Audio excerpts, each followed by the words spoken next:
नमस्कार दोस्तों, नमः शिवाय। जीवन ज्योति चैनल में आप सभी का हार्दिक स्वागत करती हूं। दोस्तों, आज की वीडियो में आप सभी लोग जानेंगे कि वट सावित्री व्रत की पूजा विधि क्या है।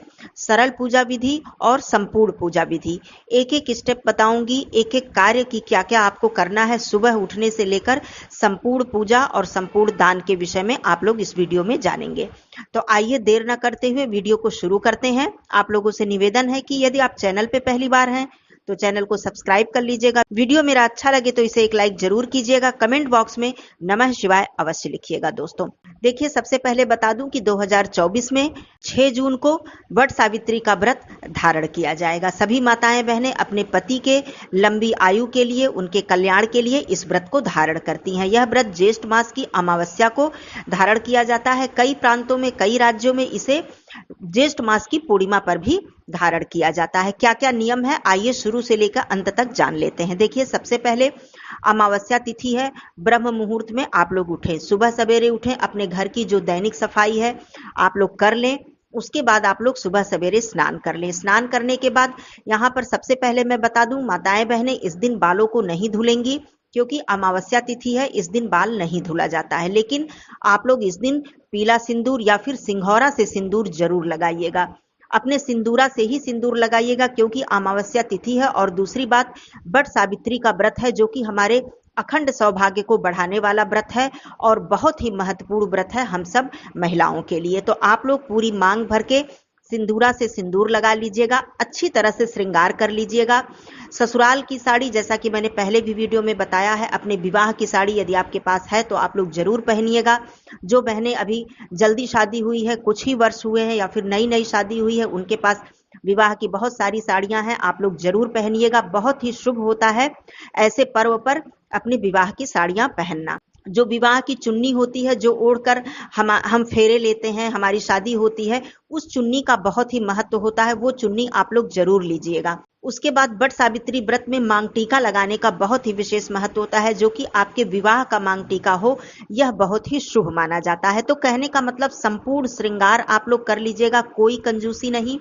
पूरी तरह से पैरों में आलता, चूड़ियां, बिंदी, सिंदूर और वस्त्र पहनकर, चुन्नी ओढ़कर, जेवर जो भी आपके पास हो, सुरक्षा का ध्यान रखते हुए आप लोग संपूर्ण श्रृंगार अवश्य कर लीजिएगा। अब आइए विधि बताती हूँ। देखिए, पहली बात तो नियम यह है कि आप वट वृक्ष के पास ही जाएं और वहीं पर जाकर पूजा करें।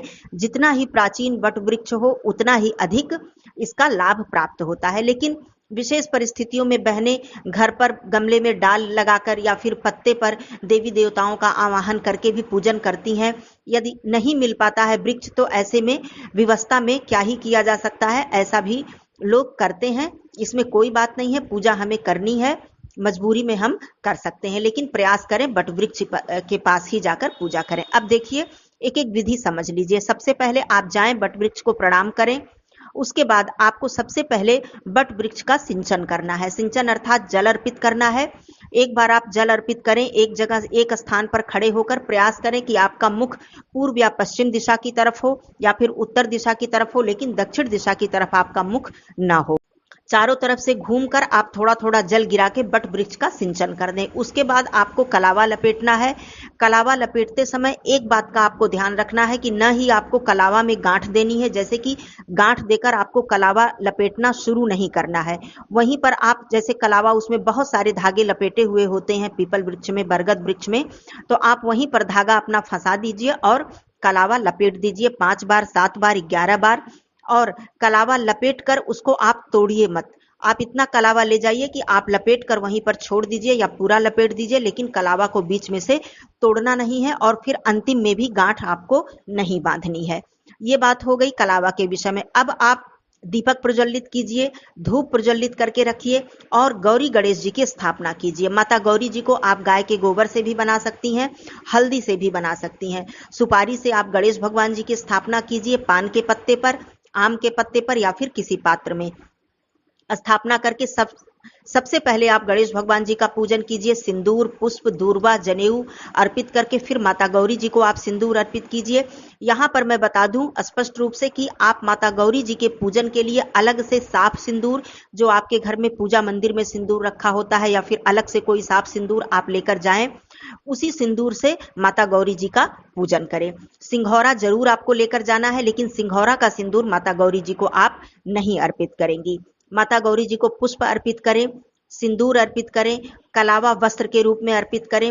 श्रृंगार की जो भी सामग्री आपके पास है, संपूर्ण श्रृंगार या फिर मुख्य श्रृंगार, आप उन्हें अर्पित करें। जो भी आपके पास है कुछ दक्षिणा रखें। गौरी गणेश जी की जब विधि विधान से आप पूजा अर्चना कर लें, अब उसके बाद बट वृक्ष पर आपको क्या क्या अर्पित करना है। बट वृक्ष पर आप पुष्प अर्पित करें, फल अर्पित करें, कुछ मिष्ठान। बहुत से लोगों के यहाँ परंपरा होती है कि मीठे गुलगुले बनाकर या मीठा पुआ बनाकर, मालपुआ बनाकर ले जाती हैं और वहां पर अर्पित करती हैं। बहुत से लोगों के यहाँ ये परंपरा नहीं होती है, तो जैसी आपके यहाँ नियम हो आप उस तरह से मिष्ठान बनाकर ले जाएं, नहीं तो आप मार्केट से शुद्ध सात्विक मिष्ठान भी अर्पित कर सकती हैं। इसके बाद जो मुख्य वस्तु होती है वो भीगे हुए चने, जैसा कि आप देख पा रही हैं, भीगे हुए चने आप बट वृक्ष पर अवश्य अर्पित करेंगी।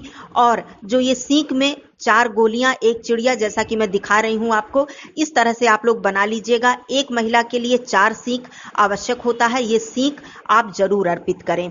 इस सीख को और चने की, जो भीगे हुए चने हैं, इसे बट वृक्ष पर अर्पित करें। उसके बाद जो पंखा आप पूजन के लिए लेकर गई हैं, उस पंखे में आप हल्दी लगा लें और मौली अवश्य बांध लें। चाहे आप घर से ही लगा कर ले जाएं या फिर वहीं पर आप हल्दी ले जाएं, वहीं पर लगा लें। उसके बाद पंखा बट वृक्ष को झला जाता है, अर्थात हवा किया जाता है।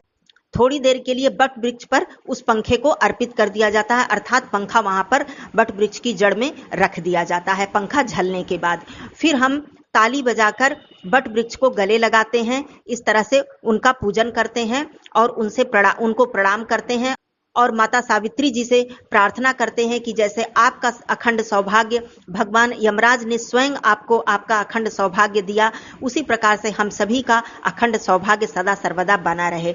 क्योंकि यह व्रत तभी से शुरू हुआ जब माता सावित्री ने यमराज से सत्यवान के अपने पति के प्राणों को वापस लेकर आई। तो यह व्रत बहुत ही महत्वपूर्ण होता है। तो माता सावित्री का ध्यान करते हुए हम बट वृक्ष के पास बैठकर हम प्रार्थना करते हैं। उसके बाद जब सारा कार्य आपका हो जाए, उसके बाद आप, बहुत से लोगों के यहाँ ये नियम होता है, मैं यहाँ पर बता दूं कि बट वृक्ष की 108 परिक्रमा की जाती है, लेकिन बहुत से लोगों के यहाँ नियम नहीं होता है। यदि आपके यहाँ ऐसी परंपरा है तो आप 108 परिक्रमा अवश्य कर लें। हम लोग केवल सोमवती अमावस्या पर 108 परिक्रमा करते हैं। बट वृक्ष की परिक्रमा उतनी ही करते हैं जितना कि हमें कलावा लपेटना होता है, लेकिन कुछ कुछ नियम अलग होते हैं अपने अपने स्थान के, तो वो नियम आप लोग जरूर देखिएगा, उस नियम से आप लोग पूजन अवश्य करिएगा। अब यहाँ पर मैं ये भी बात बता दूं कि दान के विषय में, देखिए बहुत से लोग दान की संपूर्ण सामग्री वहीं पर लेकर जाते हैं, वहीं दान करते हैं। कोई मंदिर इत्यादि है या वहां पर कोई पुजारी पंडित जी हैं तो वहां पर दे देते हैं, और बहुत से लोग दान घर आकर करते हैं। लेकिन दान करने के बाद ही आपको जल ग्रहण करना है। दान में मैं विशेष रूप से बता दूं कि आपको पंखे का दान करना है, आटे का दान करना है, गुड़ का दान करना है, आम का दान करना है और श्रृंगार की संपूर्ण सामग्री का दान करना है। पंखा, आटा और गुड़, आम, ये बहुत ही मुख्य वस्तु होती है, और साथ में श्रृंगार।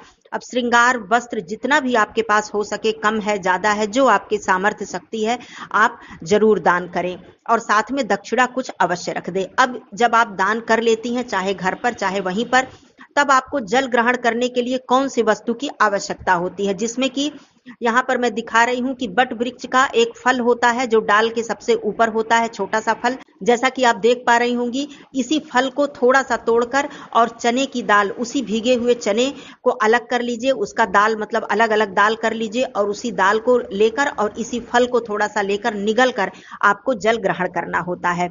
इसको चबा कर खाने का नियम नहीं है।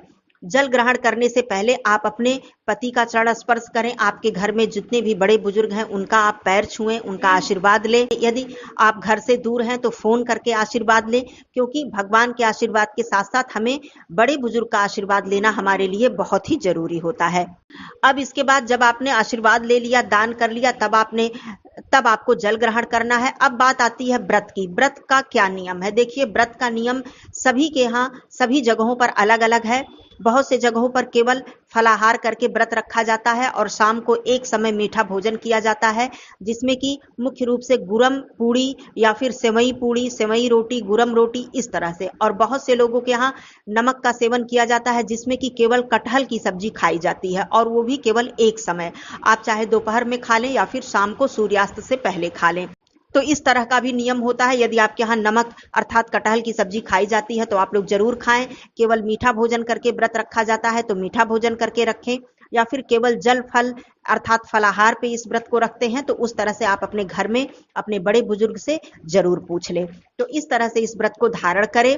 अमावस्या तिथि है और वट सावित्री का ये जो व्रत है ये बहुत ही महत्वपूर्ण होता है हमारी सभी बहनों के लिए, हम सभी स्त्रियों के लिए, हमारे अखंड सौभाग्य के लिए यह व्रत बहुत ही महत्वपूर्ण है। पहली बार व्रत उठाएं या नहीं, पहली बार का नियम क्या है, इसका वीडियो आ चुका है।